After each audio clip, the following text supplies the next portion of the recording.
le podcast de l'écume des vents. Une série de 16 épisodes. Épisode 15. La plantation du soir.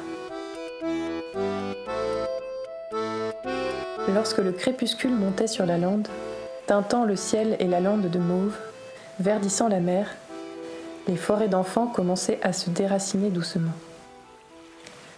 De sa position idéale dans le ciel, au-dessus de la pointe du Raz, porté par les vents salés et par les vents sucrés, le grand banc ondulant des poissons volants assistait à son tour à ce spectacle unique. Des enfants arbres qui redevenaient progressivement humains, leurs chevelures retombant vers le bas, perdant sa verdure, leurs branches ramifiées se rassemblant en 7 bras, puis 4, puis 2, leurs jambes soudées en un tronc unique se décollant tranquillement l'une de l'autre en sens inverse, et leurs pieds au bout, sortant de la chaleur de la terre couverts de mottes, de souris, de graviers, hérissés de fines racines qui tombaient comme une pluie de paille dorée.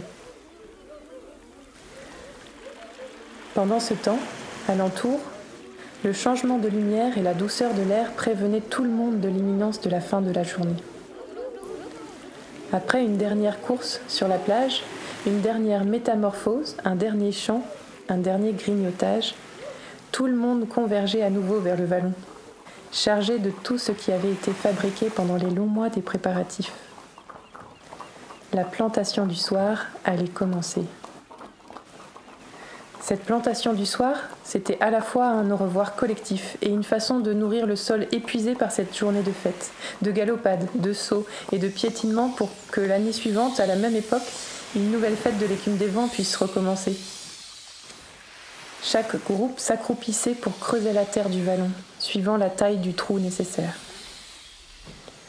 Outils, instruments de musique, longue vue, œuvres d'art, cartes de camailleux, chaque objet couché dans la terre était remercié, salué et gentiment recouvert jusqu'à disparaître.